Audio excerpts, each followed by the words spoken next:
We'll intervene whenever we decide it's in our national security interest to intervene. And if you don't like it, lump it. The problem with America is not that we go around marauding around the world imposing ourselves. The problem with America in the last 10, 15 years since the end of the Cold War, really in the last 60 years, is that we've been too slow to get involved. I don't know how many Iraqi civilians were killed, but I can assure you that the number is the absolute minimal that it's possible in modern warfare. Every nation in every region now has a decision to make. Either you are with us or you are with the terrorists. You know, that land over there is yours. You'll go back to it one day because your fight will prevail and you'll have your homes and your mosques back again because your cause is right and God is on your side. Welcome to the darkened hour. Welcome to another episode of The Darkened Hour. I'm your host, Adam Fitzgerald. With us today is Guido and Sarah Adams. Guido, of course, is a cover name for he's an undercover operative. After 9/11, he found himself in a Mossad safehouse where he uncovered a critical internal leak with Dutch intelligence agency AIVD and spearheaded their first cyber operations. His expertise quickly drew the attention of the CIA, who approached him with a highly unconventional mission to go undercover in Pakistan as a convert. Over the course of more than 20 years, he had developed an unparalleled understanding of Al-Qaeda's inner workings. His ability to digitally infiltrate the organization not only helped thwart a major attack on U.S. soil, but also granted him a vast network of sources deep within the group. His covert operations and intelligence gathering efforts within Al-Qaeda continue to this day, have positioned him as one of the Netherlands' most foremost experts on the terrorist organizations. Sarah Adams is an award-winning targeting officer and global threat advisor with extensive domestic and international experience.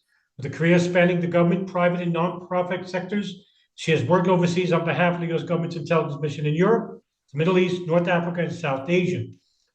Presently, she oversees the Department of Defense research and development projects aiming to discover, develop, and deploy innovative solutions to address complex national security challenges. She holds a bachelor's and she holds a master's degree in international relations from the University of San Diego and a bachelor's of science in international business from the University of Central Florida. Today, we will talk about their strongly compact-laden book, which they contributed much of the information to author William Archer. The book's name is Al-Qaeda 2.0, the upcoming attack on the United States and Europe unveiled. Thank you both for coming here. Thanks for having us. Indeed. Let's start off with Al-Qaeda, according to the book, had been too recognized, which led them to make a change, and they began to decentralize. For example, you mentioned after 9/11 attacks that Al-Qaeda conducted smaller operations to bring less detection. Could you talk a little bit about these changes to the organization that made an impact on the global community and how expansive Al-Qaeda is now than what they were under bin Laden between the years of 1988 to 2001? Guido, you can grab that. First of all, what Al-Qaeda did was taking a more covert role. So they're happy to let others get the credit for their attacks. They have to be silent because the Taliban is upholding a story against mainly the United States that there is no Al-Qaeda in the country. So they're operating under the radar. But what they did, and that's a mistake that many people made, is saying Al-Qaeda is resurging in Afghanistan right now. They never left. So what they did is they were embedded within the Taliban, mainly when the Taliban took over the country, for example. Every fighting unit of the Taliban contained several Al-Qaeda members. And that's something that you see right now, is that Al-Qaeda is fully embedded within the Taliban administration. So Al-Qaeda operatives are working closely together with Taliban intelligence. They're working closely to all the military aspects within the Taliban. They are having operatives working at almost every department and ministry. So Al-Qaeda completely dissolved itself within the Taliban just to make sure they're not targeted. and that's something that, for example, Haqqani is conducting in the operational field, hiding Al-Qaeda for the outside world, making sure that Al-Qaeda can do what it has to do. But I think Sarah can tell you a lot more about this. Yeah, and when he talks, I think a lot of people don't know that fact, right? So when Kabul fell, they didn't just fall to the Taliban, right? Al Qaeda was also running those operations, and Al Qaeda had two key commanders running the operation that led to the fall of Afghanistan. It was Abdullah bin Laden, right, the son of Osama bin Laden, and then Abu Ikhlas al-Masri, right? So that gets ignored a lot. And when you said, hey, compare 2001 to today, what Guido just pointed out, the Taliban's covering up for all these Al-Qaeda terrorist camps. When 9/11 happened, there was about 8 camps in Afghanistan, and now Al-Qaeda has over 30, and that's just Al-Qaeda, right? Other terrorist groups also have camps in Afghanistan, making it over 50 terrorist camps in Afghanistan, right? As you can imagine, in a 90-day period, you can put 800 to 1,000 terrorists through these camps, right? I mean, if you just think of now, 3 years into this process, how many people have been trained in Afghanistan from 20 to 30 different terrorist groups. We're getting into really big numbers of just new attackers, not even all those inspired, not even all the senior leaders who've actually decided to return to Afghanistan and join the front. So we have a really big problem ahead of us. Do you think right now the unofficial leader is Saif al-Adil? Is he currently in Afghanistan? Well, we don't agree with the assessment. He's the leader, at least in my assessment. Hamza bin Laden is the leader of Afghanistan. Both of of Al-Qaeda. Both of them are based in Afghanistan, but Guido can weigh in as well. Well, the assumption that Saif al-Adil became the de facto leader is from Western point of view. Al-Qaeda never mentioned him to be the next leader or to be the successor of al-Zawahiri. He took the role maybe after Zawahiri was killed, just as an interim director, to say it like in a Western perspective. But he was never announced as the new emir of Al-Qaeda. And what happened was Hibatullah al-Kunzari, the supreme leader of the Taliban, he organized a jigra in Afghanistan. And all senior Al-Qaeda members were present, including Saif al-Adil and including Hamza bin Laden, who was supposed to be dead but resurfaced in Afghanistan, and including several other top leaders. And they selected Hamza to be the new emir and not Saif al-Adil. And that was mainly because not every part of Al-Qaeda wanted Saif al-Adil in that role. Because he is not on the good level with everyone, and the strength from coming from Hamza bin Laden is formally a very interesting role in the propaganda machine, because when the son of bin Laden is running Al-Qaeda, taking revenge for the father, that attracts a lot of attention within the jihadi community.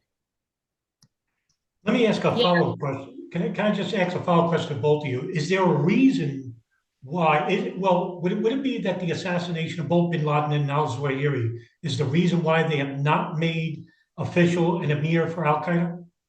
Absolutely, and that's also why we saw that after the killing of the presumably killed Saad bin Laden, he went undercover right away after that. The same with Hamza bin Laden. They never announced his death. They never said he was dead or alive. You just simply didn't hear anything about him anymore. He went to Iran. Saad bin Laden also went to Iran.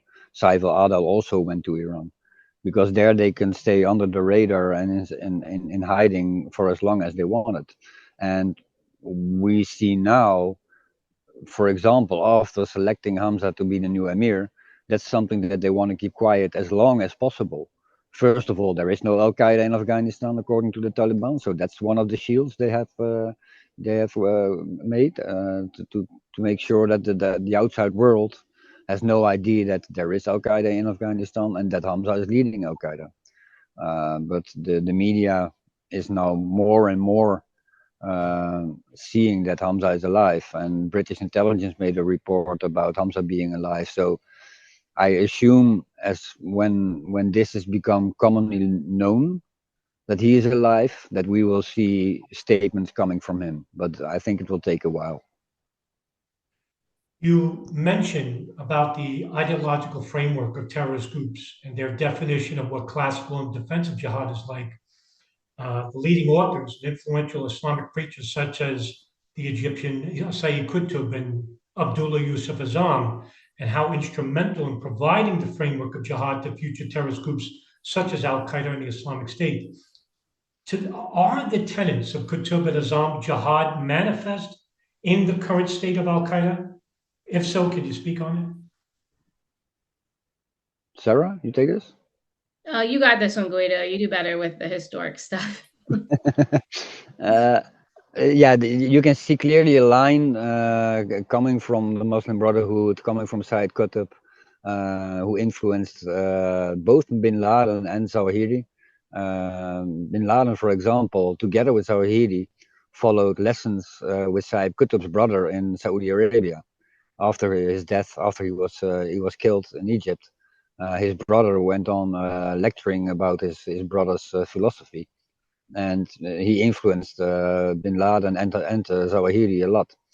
And you see a clear line between the origins of Salafia Jihadiyah, as we call it. So you have the Salafist group, for you can say it's a group, but it's a stream. And within the Salafist stream, you have the Salafist Jihadiyah, and those are the ones who are willing to commit violent crime against the enemies of the Islam, and they are very much influenced by the Muslim Brotherhood. While for the Western eye, the Muslim Brotherhood is a political organization, not involved in violence. Trying to get into politics, so it's really a two-faced animal. Sarah, in your opinion, do you think the American perception and their understanding of the ideological framework of Al-Qaeda is still generally, I guess, not understandable to them? Yeah, I mean, I think Guido made a really good point, right? If America understood it, the Muslim Brotherhood would be declared a terrorist organization. They'd be banned. Instead, they're one of the key contributors to one of our two primary political parties here, right? They have a seat at the table in the United States. So, yeah, I think there's still a huge disconnect. We don't know our enemy. And until we're honest about it, right, we're going to keep failing against them. I mean, nobody will even do a proper lessons learned, as you can imagine, on what happened in Afghanistan. I mean, there was even an interim report put out by the Afghanistan War Commission, right? And it was missing a lot of key pieces that they said that they're covering, that you're like, well, why aren't you looking into X and why aren't you looking into Y? And a lot of the stuff we should be looking into is the counterterrorism reporting we brought in. Did it turn out to be factual, right? Because as Guido's pointed out, there's a lot of terrorists we were told were dead, that they're alive now. That means we had bad intelligence. Did that mean we had double agents? Did that mean we recruited bad assets? Did that mean we made bad assessments, right? Like, why is no one being honest that we do have these huge failures in our belief system around our enemy? You mentioned in the book about the Haqqani network and how influential they've been in Afghanistan and Pakistan. With Afghanistan now under Taliban control, Al-Qaeda has the Haqqani network right behind them. And this allows for Al-Qaeda to avoid detection from the intelligence services, as well as operating training camps while recruiting potential members from around the world.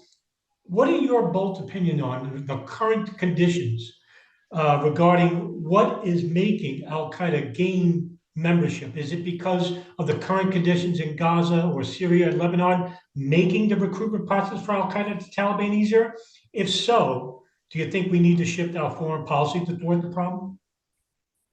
In my opinion, it was actually the fall of Kabul, right? That was a victory against the West. They beat America. And that's actually, I think, when the big numbers of terrorists actually started moving to Afghanistan. Gaza is a result of the attacks in Gaza, right? That was actually a cause of the fall of Afghanistan. But Guido, on to you. Yeah, indeed, and like you said, Adam, Haqqani is providing a plausible deniability.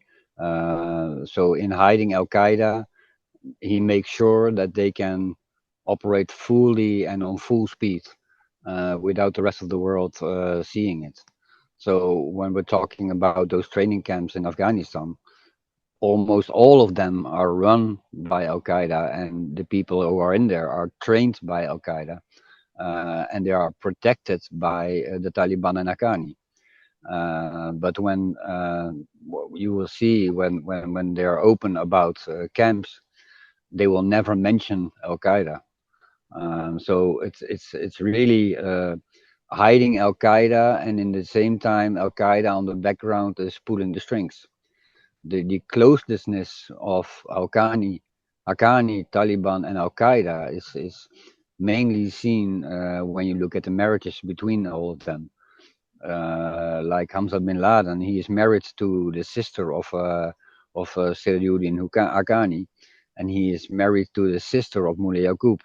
So his father-in-laws are Mullah Omar and Jalaluddin Haqqani, the founder of the Haqqani network. So they are so intertwined together, and Sirayuddin and Yaqub being his brother-in-laws, that family connection is something that is so close, and we cannot see them as higher or lower when you look at them as separately, but they're on the same level. So it's almost like a three-headed animal, and they can speak with one mouth, and the other one can decide something, for example. You mentioned Hamza bin Laden as the influential emir of Al Qaeda due to the family name and the legacy left behind Osama bin Laden's jihadist ideology. One of the concerns you wrote in the book is Al Qaeda facilitating relations with other jihadist networks, which they haven't done before, besides groups like Abu Sayyaf. This would pose quite a worrying problem for the United States. And can you elaborate more on what you talked about in this part of the book? Yeah, absolutely. What Hamza has been doing together with Sirayuddin Haqqani is fulfilling the wishes of Osama bin Laden. Osama bin Laden founded Al Qaeda with this purpose, uniting all those jihadi fronts across the globe, making sure they are all focused on the same issues, focused on the same goals. That almost worked until he got a dispute with Abu Musab al-Zarqawi in Iraq. When he started to attack the Shia, that's something that Osama bin Laden didn't want, because first of all, his family was in Iran. He wanted the Shia and the Sunni work together against the West, not against each other. So when Osama bin Laden warned al-Zarqawi a few times on stop killing Shia because this is not good for our cause, he ignored Osama bin Laden, and in the end, Osama bin Laden kicked him out of Al Qaeda, and that's when ISIS started. And ISIS had the same mission, only they announced their own caliphate and their own Islamic state. And opposing Al Qaeda, while the plan was to do it in a jointly effort. So when Hamza bin Laden came back to power, and we think he did it in the past years, he was working on it. He is again fulfilling his father's wish in uniting all those jihadi fronts. So what they did after the fall of Kabul and when the Taliban took over Afghanistan, they started inviting all those groups. So Al-Shabaab from Somalia visited Afghanistan. The groups from East Asia visited Afghanistan. The groups from North Africa, from West Africa, from East Africa, from the Middle East, from Syria, Libya. They all visited with a delegation, with their leaders, with their main commanders. They all visited Afghanistan and had talks with both Hamza and Sirayuddin. And he managed to make sure to them, we have to stop fighting each other. We have to start working on the same goal. And our goal is to fulfill our obligations that are described in the Quran. Every Muslim land that was once part of the caliphate must be reconquered. And we cannot achieve this goal as long as we are fighting each other. So let us first establish the goal, and that is reinstate the caliphate from West Africa to East Asia. So not only in Iraq and Syria, but from the west till the east, literally the old caliphate, but expanding it. And let us work together on that. And this is when we start seeing the groups starting to train in Afghanistan together. So, like Sarah said, the Hamas attackers that did the 7 October attack, almost 500 of them trained in Afghanistan. The TTP we see now attacking in Pakistan, almost all of them are trained, weaponed, and armed in Afghanistan. So what Al-Qaeda is doing right now is they are, apart from the new recruits that are coming in from Europe and the rest of the world, all those groups who are sending their men to Afghanistan to be trained, they are formed in new battalions, and Al Qaeda is saying, okay, for example, Al Shabaab is planning on doing this and this and this action. They need this and this number of men. Here you have 1,000 freshly trained and educated new fighters. So they're functioning as a job agency almost. You request for fighters, and you will get they will be sent to you. Including false passports, false names, weapons, and everything they need. And this coordination is something that really comes from Osama bin Laden's original plans. This is what he had in mind. So Hamza bin Laden is not only working on revenging his father, but he's also fulfilling his father's wishes. Are the CIA aware of this, Sarah, regarding the connections that Al-Qaeda wants to do with other terrorist networks?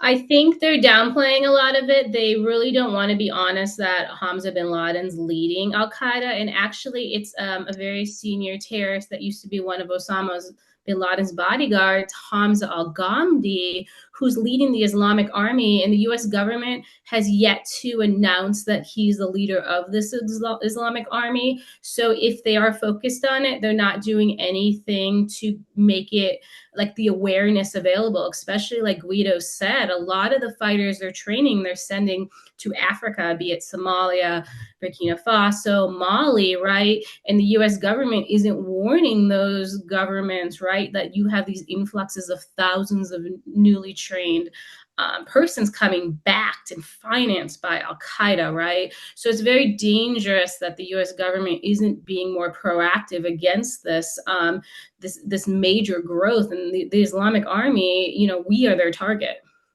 Sarah, why is it the CIA basically are downplaying this threat? Because they don't want to change their assessment that Hamza bin Laden is deceased. Now, in the book, you say human intelligence as well as signals intelligence proved to be invaluable. And you spoke about the bin Laden family working closely with you and how you were able to monitor the whereabouts of bin Laden's two sons, Hamza and Saad. Can you explain how you were able to get in touch with the bin Ladens? Well, from my perspective, it was because several former NDS employees, for example, former Afghan intelligence personnel who were left behind. Many sources from Western agencies, both from Europe and from America, were left behind. All connections were closed. They were not saved. They could not reach their handlers anymore. They were left behind. No option to work, no option to get money. I, for example, started to help several of those families, and in return, they are risking their lives in getting information. I just told Sarah and the others, one of the guys that's providing information to me is now missing for 6 days, and I fear for his life, because those guys know a lot of people who they had their sources back in the day, and those sources are now embedded within the Taliban in the highest rankings. So they're attending at meetings where, for example, Hamza bin Laden also attends. We are getting pictures of the safe houses where Hamza bin Laden is staying when he has meetings with certain Taliban leaders.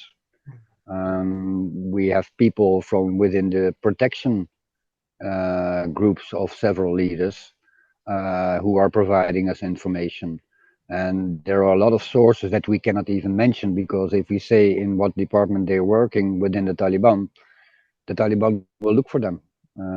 So those guys are risking their lives in providing information to us, and they don't trust the Western intelligence agencies anymore. They tried in the beginning. They tried to contact the CIA, the Western agencies, and say, this is going on, that is going on. I can provide you with pictures. I can provide you with recordings. But they didn't even get an answer. So when they started seeing people like me and like Sarah being openly looking for information and openly stating certain things, they started confirming to us. So they contacted us saying, what you're saying is true, because I heard this, this, and this. So those people are trusting us right now in having that information. And in return, the only thing we do is helping them and their families survive. So it's a strange situation, and in the same time, it's necessary, because our agencies are looking the other way. You have to understand that, for example, it's mainly in America. One of the reasons that the CIA is not having any attention for Afghanistan at this moment, because the last 2-3 years, if they had to acknowledge that Al-Qaeda is a huge problem in Afghanistan, that would mean that the Biden administration, and maybe just before that, the last Trump administration, made a very big mistake in leaving Afghanistan, and especially leaving Afghanistan in this way. So they could not use it. They couldn't politically seen. They could not use the information that we are providing, because that would put them in a bad light. And that's the same with what Sarah just said. If they acknowledge now that Hamza bin Laden is still alive, even if they know it, they will still not acknowledge it, because that will put them in a strange view for the rest of the world, if they have to acknowledge that. Well, when when bin Laden was supposed to be killed, the officials were very clear. They said 95%, 98% maybe sure that he is dead, but we're not 100% sure he's dead. It was only after Trump said Hamza bin Laden is dead, is that the world said, okay, he be dead. Because if the White House says so, then it must be that way. But the officials never stated that Hamza bin Laden was killed. And what's even more important for me, I always look at the organizations themselves. So, for example, when Anwar al-Awlaki from AQAP was killed, within a few days, Al-Qaeda acknowledged this, and they do that because their followers can celebrate the martyrdom of a leader. This happened with all of them. All the leaders that were killed, they were even with Osama bin Laden. But when Hamza was supposed to be killed, Al-Qaeda was silent. They never said Hamza bin Laden is killed. I think Al-Zawahiri made a remark years later that he was dead, but that could also easily be the cover-up for making sure that he is not targeted again. Because when a guy is dead, you're not looking for him. So it's a strange game that is being played, but Al-Qaeda is playing it at its best. Yeah, and there's another key political point, Adam, that you need to understand. So Trump was believing Hamza bin Laden was dead, right, as he was working the Doha deal. But the terrorist they were working the Doha deal with was Mullah Baradar, right? Mullah Baradar's daughter is married to Mullah Yaqub, right, Mullah Omar's son. And then as Guido just told you, Mullah Yaqub is also the brother-in-law of Hamza bin Laden. So Mullah Baradar's daughter is a sister-in-law of Hamza bin Laden. So when Mullah Baradar was making the Doha deal, he wasn't just making it on behalf of the Taliban, as we were all led to believe. He was also making it on behalf of the bin Ladens, because his daughter now was in that extended family, right? And that's really getting lost. These family ties are really getting lost. And now if you're honest and say, wow, we made a deal with both the Taliban and Al-Qaeda, that's going to look bad to the American people. So it's better just to keep Hamza dead. at least through the election. So maybe now they'll admit he's alive. And which follows up to a question. Now, this part of the book really caused me great concern, something that I've been thinking about even in the late 90s, about how effective a terrorist attack could be. Now, your intelligence suggests that multifaceted guerrilla-style attacks could be imminent for the United States and Europe. Now, you also notice this in the book too, that this would be a vastly different style than under the leadership of bin Laden and Al-Qaeda, where they constructed large-scale attacks. This would be very unique in that you would have, say, different cells operating independently from each other, working on a common goal. Can you explain a bit further about this operation? And also, are the intelligence services adequately prepared to deal with this type of intelligence? Yeah, in the book, I described it as Mumbai-style attacks. So you have small cells of 10 people. Those were only 10 terrorists. And they conducted 7 attacks, 10 attacks on different locations. And in the end, killing over 160 people. So with very small groups and the element of surprise, you can inflict a lot of damage. What Al-Qaeda thought of, what I think mainly Hamza bin Laden was planning in the last couple of years, was those type of attacks using a group that has been sent. So they have been trained and they've been sent together with all the refugees who are coming to Europe and America. And that's something they announced. Both ISIS and Al-Qaeda announced we are sending our fighters together with the migrants to those Western countries. So what they did is they sent groups to those Western countries. In the same time, they are going to send or have sent certain commanders who will provide the tasks to those groups in a later stage.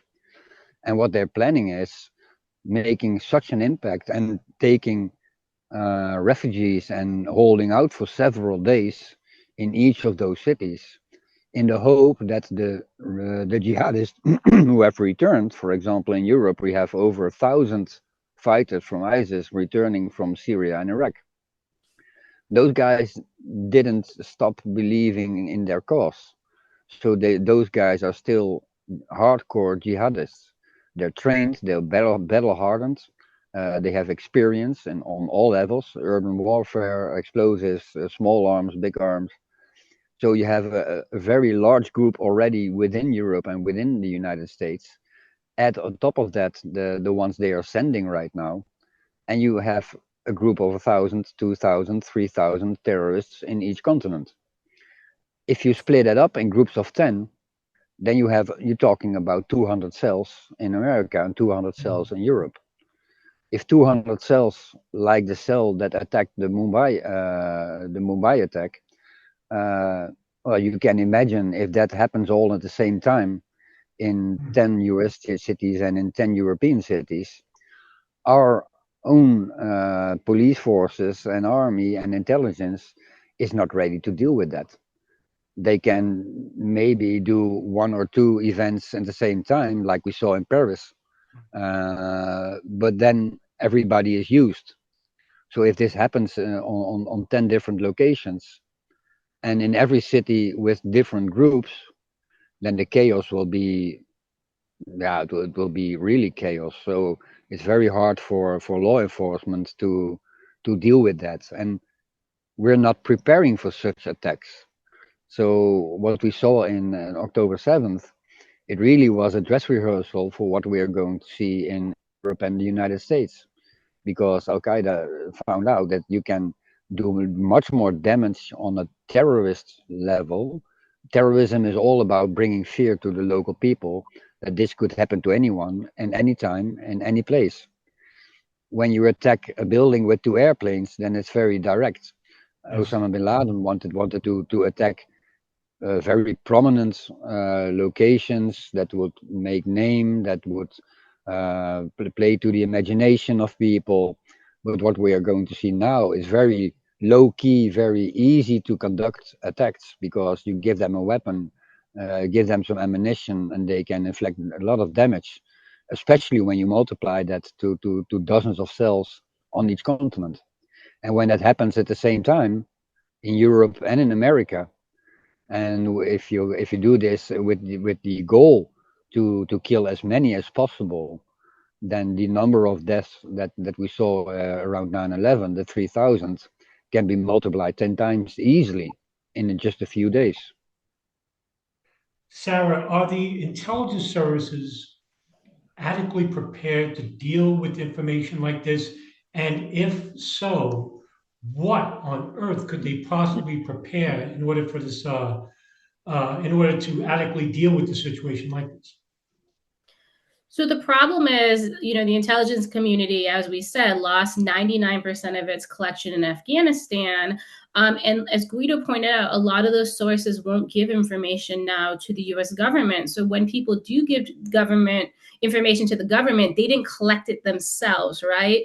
So it goes on a back burner, it's a low priority, they can't corroborate it because they have no more sources anymore inside the central leadership of Al-Qaeda, right? They lost all of them.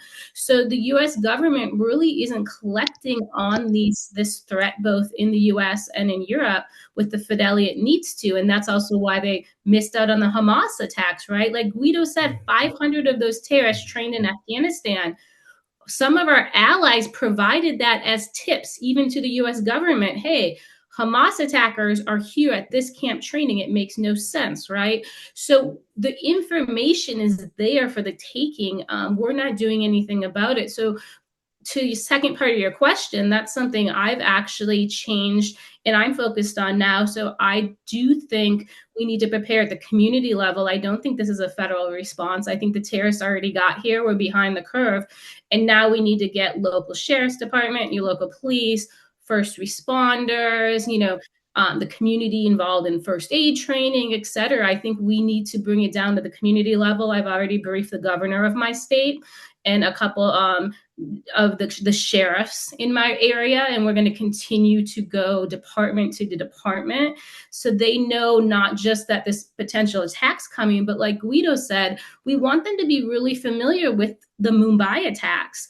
Because it's not that we just think Al-Qaeda is doing something similar. The head of Lashkar-e-Taiba, Hafiz Mohammed Saeed, has actually been an advisor on these attacks, right? Like, they do believe what he did is a success. And the really interesting part is, even when you look at the most successful piece of the Hamas attacks, right, the paragliders, remember, that was Saeed's plan back in like 2000. I don't even remember when that was. Like, he first started that training in Lashkar-e-Taiba, right? Years later, then Hamas took it over.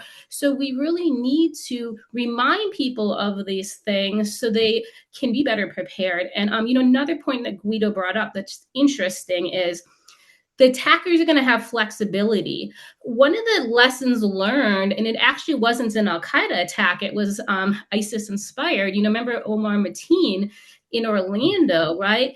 Him and his wife, and that's why she got charged, cased, the Disney Springs area. He went there to do the attack.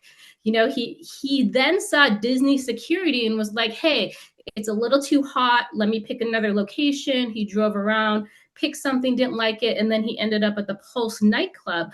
Well, Al-Qaeda wants their attackers to do that, right? They're like, why attack this location if you see 4 cops there and they're going to come at you within the first minute or two? Why not divert, go somewhere else in the city where you don't see that type of security and have the freedom to do that and make that choice? We've trained you to be able to be comfortable in making that choice, and now you'll have greater impacts. And they did that during Mumbai. They provided the attackers with real-time information of what was going on the ground so they could lift and shift and make changes. When they went to the train station, that was supposed to be a bombing. They got there and said, wow, there's so many people. Let's just start shooting them. And we'll kill more with our guns right now than setting up the bomb. So we have to keep that in mind. They're going to have a flexibility they never had before. Let me ask a follow-up question, because I thought this was a nefarious part of the operation that you mentioned in the book, that Al-Qaeda would target military structures, where this will tend to divert attention away from the civilian targets and cause confusion. And the operatives would then raid military stations and rearm themselves for additional attacks. Could you speak more on that? Yeah, that is something that comes from a plan that was found in a safe house in, I think it was 2006 in Iraq. They found a plan on how you can take a big city hostage, literally a complete city, by first of all attacking the few military locations in that city, making sure that you kill as many as possible and that you get a whole lot of more arms, more ammunition, so you can have local recruits joining you, expand your group in a few days with people who have new weapons. And when you take on the roads leading into the city and you put up roadblocks and you fight the law enforcement who is coming to the city, you fight them at the borders of the city, and you have in the city a large community that you can recruit from, and you have weapons from a police station or from a military object, then you can hold out very long. And you can do that on a building scale, like we saw in Beslan, for example, or like we saw at the Mumbai hotels. But you can also do that with an area or with a complete city. And when you have when you have enough people and you have enough arms and you have enough recruitment options, then you can literally take a part of a city and hold out for a very long time. So for them, it's crucial to not only attack civilian objects and cause as many casualties as possible to shock the world and to influence the media, to make sure that the media has attention for you at the next level. In the same time, you want to attack local law enforcement and military objects and police stations because you can contain them. And when you conquer such locations, then you have more arms and more ammunition. So it's really a very how do you say it? It's multiple faced. So you have different kind of goals and different kind of tasks, and that's why those separated cells can each be tasked with separated things. So you will have cells attacking the police stations and the military objects, probably trained for such locations, and you have those who are attacking the soft targets, like malls and theaters. And Adam, that is actually, it's a key modus operandi for the Europe piece of the attacks, as you can imagine, because they're not going to be armed as easily in Europe. You know, even some of our Benghazi attackers in the past, right, raided a police station in Germany prior to their attack because that was the only way they were going to figure out that they could get the weapons they needed, right? So we have to keep it in mind too, some of the places they're targeting isn't like the US where it's as easy to get a weapon in your hand that you need, especially when we're talking about, you know, some of these bigger arms, like, you know, the AK style or the M4 style weapons. So Sarah, I wanted to ask you too a follow-up question to what Guido just said regarding that type of a scenario. How realistic could it be that, say, a cell of 5 operatives from Al-Qaeda can go to a small town in, say, Indiana, take over a police station by force and rearming themselves? Is that a realistic scenario? Well, I mean, it's a realistic scenario because we saw that in Chaz, right? Like they went in, they burnt the police station, and they kind of took control of a piece of the city. So we have seen it. I don't think they need to do that as much in the US. I do think weapons are much more easily available here, but there are places in Europe they have to do that. And I think we have to keep that in mind, that remember, they're planning for attacks in multiple places, and the modus operandi is going to change slightly depending on that environment. Yeah, and there's another thing. In Europe, the police is not armed the way that they are armed in the US. So, for example, if you walk into a police station in the Netherlands or in the UK, a lot of those officers don't even carry a weapon. Those weapons are in a locker. You wrote. So when you have a surprise attack, right. Yeah, if you have a surprise attack on those locations, then they cannot even defend themselves. So it's a very different situation in Europe and in America. You can, if you are here for a longer time and you have the connections with the local criminal networks, you can obtain weapons. That's not an issue. I can buy a Kalashnikov for 500 euros if I want to in Antwerp or in Amsterdam. But when you want multiple weapons to arm a larger group, then you have to attack a police station or a military object. And for example, at a military object in the Netherlands, the guards are armed, and those are 2 or 3 guys at the gate. But the rest who are sitting in their office don't even carry a pistol. So it's very very hard to defend for local law enforcement if they don't carry weapons themselves.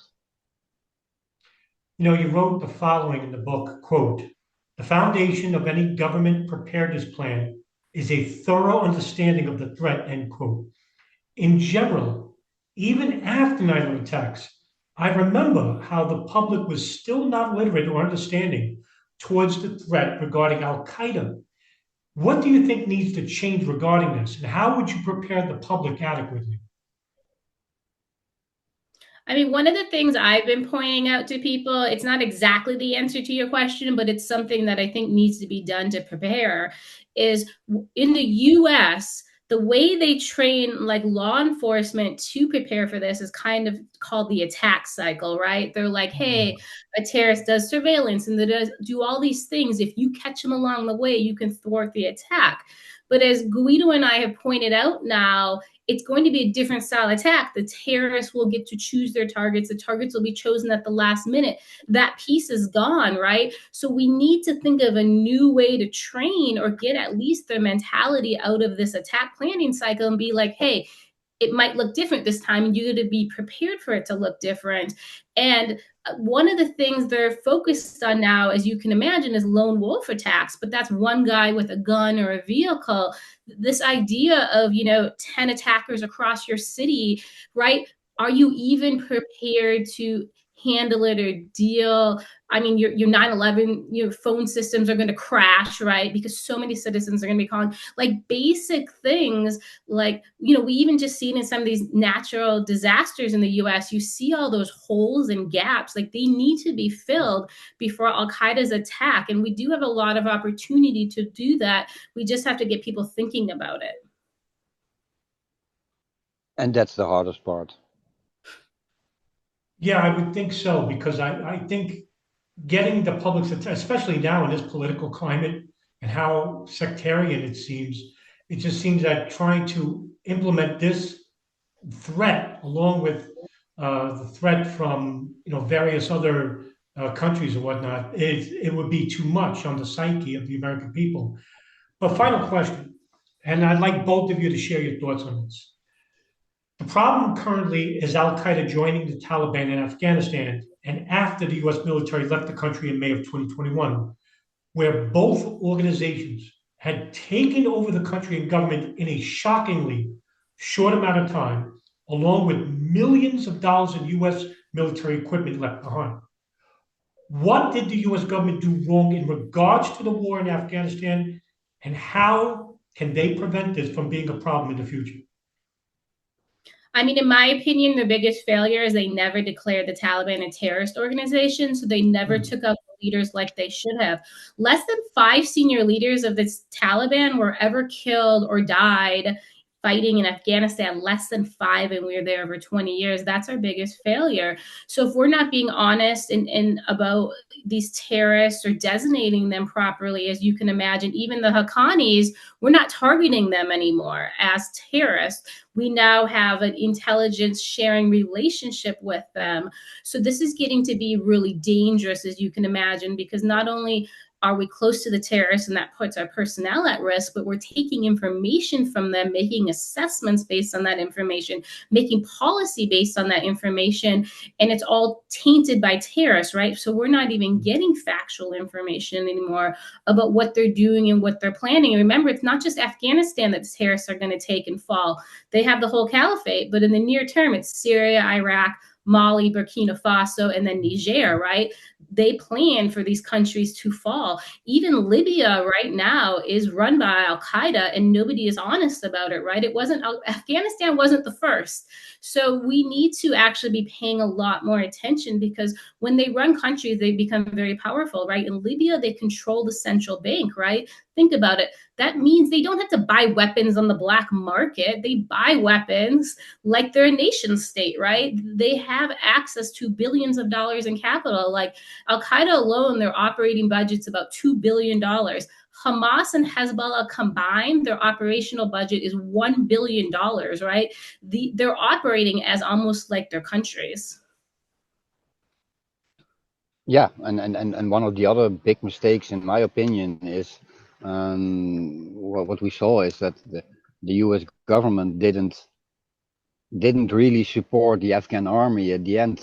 So back in May 2021, several months before actually leaving the country, they stopped sharing intelligence, they stopped maintaining the airplanes, they stopped providing accurate information, they stopped providing air support, they stopped providing ammunition. So the Afghan army was really left alone. And instead of handing over all that equipment to the Afghan army, they simply left the bases silently at night. For example, Bagram Airport, even the base commander and several allies of the Americans didn't know they were leaving that night. So, and in my opinion, the US knew that the Taliban was waiting outside to walk in and take over the stuff. So this also led to a very fast capitulation, I almost say, for Kabul, because they had so much vehicles, so much weapons just before taking over the city, that it was very easy for them, and it wasn't useful for the Afghan army to fight it because they would never hold out, and they would all get killed. So they chose to go to Panjshir, and at least 30,000 of them, around 30,000 of them, chose to go to Panjshir and to start a resistance. But they were forced to do so. So we never gave Afghanistan a chance to hold out against the Taliban. And we saw that also in the Doha Agreement, of course, because the Afghan the Afghan government wasn't part of that deal. It was all negotiated with the Taliban. So, in my opinion, the U.S. knew that the Taliban would simply take over the country and run it, just like when they came in.